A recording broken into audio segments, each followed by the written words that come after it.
অনেক কিছুর মধ্য দিয়ে যাওয়া, ওই যে মিউজিক্যাল জার্নিতে এভলিউশনের কথা বলছিলাম, বিভিন্ন চ্যালেঞ্জ থাকে, আমাদের ব্যক্তিগতভাবেও চ্যালেঞ্জ ফেস করতে হয়, আবার সার্বিকভাবে আমাদের ইন্ডাস্ট্রি অনেক ধরনের চ্যালেঞ্জের মধ্য দিয়ে আছে। আপনি দীর্ঘ সময়, যে 30 বছরেরও বেশি সময় ধরে তো ইন্ডাস্ট্রির সাথে আছেন, কি কি চ্যালেঞ্জ আসলে ফেস করেছিলেন এবং সেগুলো কিভাবে উতরে গিয়েছেন?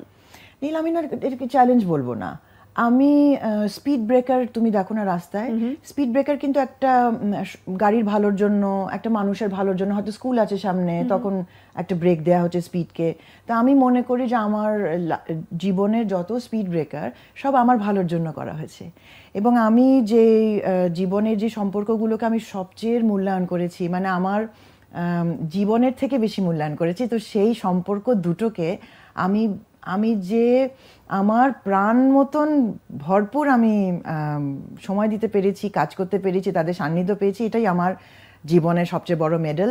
এর মাঝে মাঝে আমি আমার কাজগুলো করেছি, এবং এই দুটো মানুষের দোয়া থাকাতে কিন্তু নীল আমার মনে হয়েছে যে আমি স্বর্গের চাবি পেয়েছি। তো আমি সবাইকেই তাই বলবো যে এটা আমার লাইফ লেসন, যে যদি বাসার এই দুইজন মানুষকে, যে সৃষ্টিকর্তার প্রদত্ত এই দুইজন মানুষকে যদি সময় দেওয়া যায়, যদি তাদের একটু একটু তাদের কথা শুনে তাদের সাথে থেকে জীবনটাকে একটুও গিফট দেয়া যায়, সেই জীবন অবশ্যই মানে সেই দুটো মানুষ মানে তো বাবা মায়ের কথাই আমরা বলছি।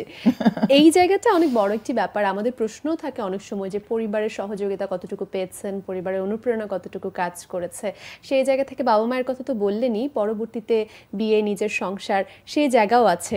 পরবর্তীতে নিজের যে পরিবার, সেখান থেকে সাপোর্ট কেমন ছিল? অনেক ক্ষেত্রে তো আমাদের সমাজের প্রেক্ষাপটে অনেক ধরনের বাধাও থাকে। আমার মা কিন্তু আমাকে এমন যে একবারিয়ে গান গাইতে দিয়েছে এরকম না। আচ্ছা, আমাকে একবার বিটিভিতে নিয়ে গেল ছোটকালে, বললো দেখো বড় হয়ে করবে, আমি কিন্তু তোমার সাথে এরকম এসে এসে বসে থাকতে পারবো না, স্ট্রেট। তারপর যখন বড় হলাম তখন বললো যে দেখো ইউনিভার্সিটিতে আমি জানি তুমি গান করছো, কিন্তু এই আমার ডিগ্রি দরকার, এর আগে অন্য কিছু মানে চিন্তাও করো না। তারপর যখন ডিগ্রি দিয়ে দিলাম তখন তো আমি এই যে ফুয়াদ ভাইদের সাথে গান শুরু করলাম।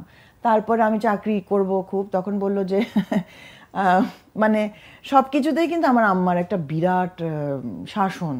তো ওই জন্য আমি আমার নিজের ছেলে মেয়েদেরকে আমি বেশি শাসন করি না, দুই। কিন্তু আমি শাসন জিনিসটাকে খুব সাধুবাদ জানাই, শাসনই একটা মানুষের জীবনকে সুন্দর করে তুলতে পারে।